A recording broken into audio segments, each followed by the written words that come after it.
One of the most important lessons that I ever learned was that happiness is the most important thing in life. When I started my first business, I had my eyes set on the money. I wanted to be rich.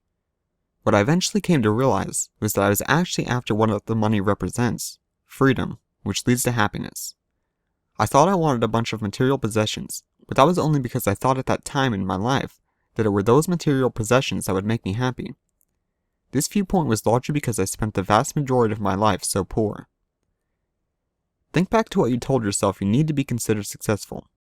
I guarantee you that these are things that you feel would make you happy, perhaps happier than you are right now.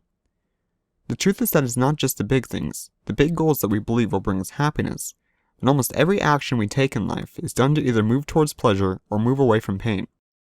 Whether directly or indirectly, we believe this action will bring us more happiness in that moment.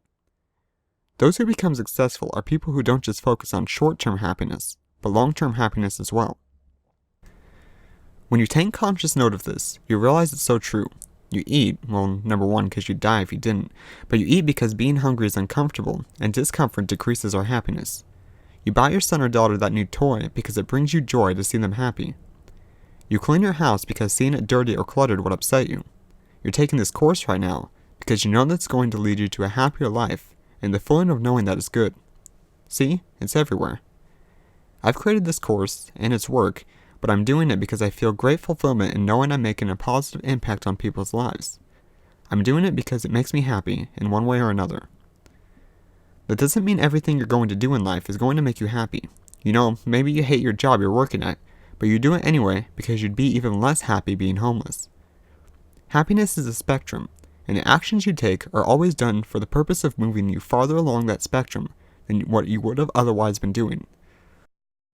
We're going to talk a lot about the subject of happiness later on in the course, because I can't stress enough how important this is. While you will be more happy if you fit your idea of successful, understand that you cannot feel successful unless you feel happy, and no amount of what other people deem as success can bring happiness on its own. Happiness, like success, is something you have to work for, and is largely controlled by your mindset. By following the advice laid out that will help you acquire success, you will at the same time become a happier person overall, so watch out for that.